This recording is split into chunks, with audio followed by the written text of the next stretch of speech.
Sports-A-Delic, Sports-A-Delics, what is up, what is up? I'm Reen, and thanks for tuning in to my public service announcement. I want to give you just a quick update on the Monday Night Football game. We got the New York Football Giants that have gone into Tampa Bay to go up against Tom Brady, and they're getting smashed 27-10. I think the fourth quarter is getting ready to start. I don't think that the football Giants are going to have enough to, make a comeback. Hell, we're probably all shocked that they even have 10 points. And yes, I'm talking trash like that because Washington is doing it. Go Heineke. But that leads me to my public service announcement.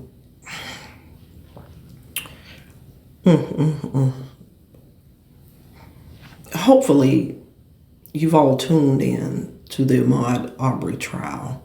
Today started with the closing arguments, and the attorney for Gregory McMichaels, he's the father of the actual shooter, his son, is the one that ultimately pulled the trigger to kill Ahmaud.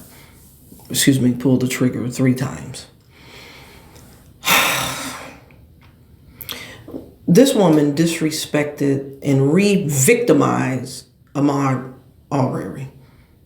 She knows that the cameras are on. She knows that this is going out to the world.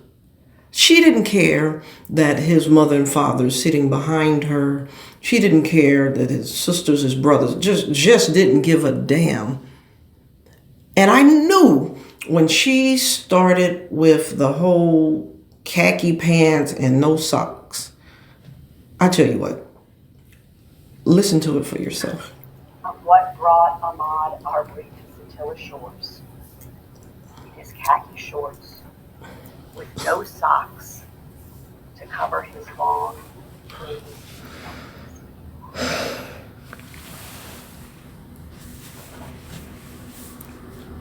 There it is. You heard it for yourself. You heard it for yourself. What does this man's attire, and God knows his toenails, have to do with anything that her client did to him? What are you trying to insinuate? No socks and long, dirty toenails. As if, his family don't provide for him or something. There's so many things that you can draw from that terrible, terrible, terrible statement out of her mouth. But, like I said, it's a re-victimization of, this man.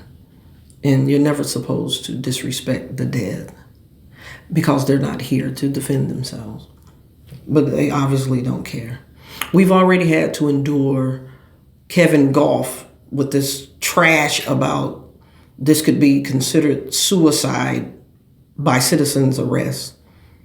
And then to double down with this nonsense about his dirty toenails?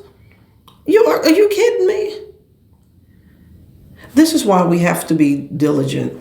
We have to be alert and, pay attention to what's going on around you and in the world. I live here, outside of the Atlanta area. Brunswick, Georgia is not too far, from here. And then to just think, man, can't go there. And I was there a few years back, with my job, and I wasn't comfortable. I didn't have anybody say anything to me, but I could feel that I wasn't exactly welcome, and I'm there work-related. But, man, his mother did, make a statement, and she said it was just rude and hurtful. Rude and hurtful. Of course it was, among other things. Because sometimes you have to just say, okay, I can represent my client without that. And I'm just hoping and praying that the jury is just about the facts. But I just think at a human level, because there's a lot of mothers that are sitting on that jury, and I'm sure, because you carry your children right up under your heart, and I'm sure that rubbed them the wrong way, or at least I hope it did. And the prosecutor, she's been like a Swiss Army knife. She's been slicing them up. And the faces in the courtroom when she said that, I mean, even the attorneys on the defense side was like, no, she didn't. Yes, she did. And I hope that she's somewhere tonight reflecting on that statement.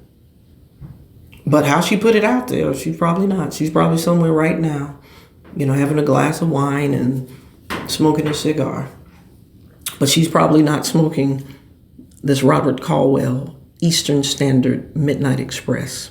Full body, real smooth, Nicaraguan wrapper, filler, binder, very tasty. I think you should go out and try it as a boutique cigar. As I told you in other segments, start trying to purchase some of those small batch cigars.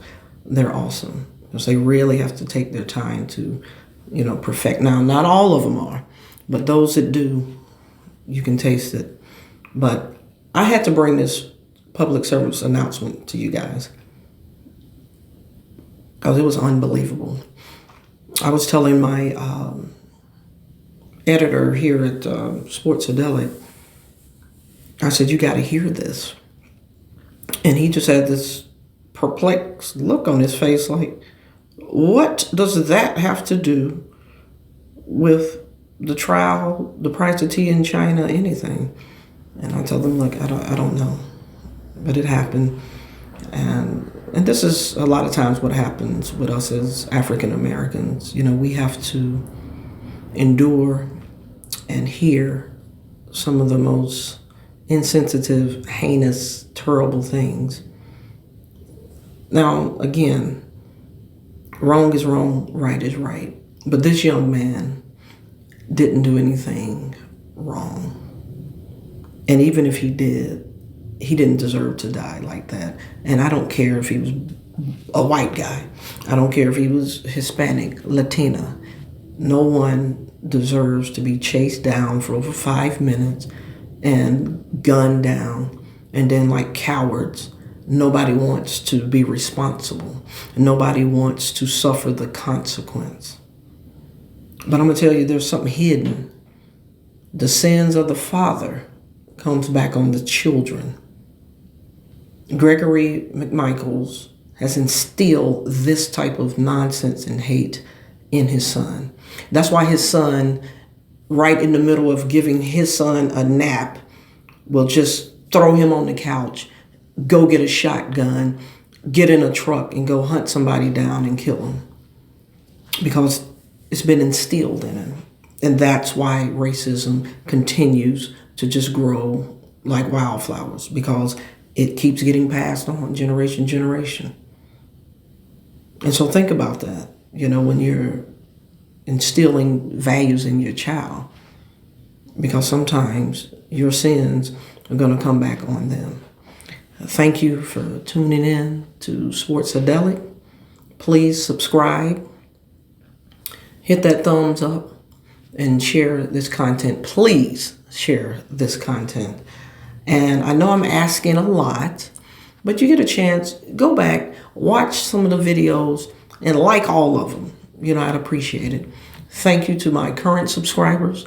Welcome to my new subscribers, and we'll see you soon.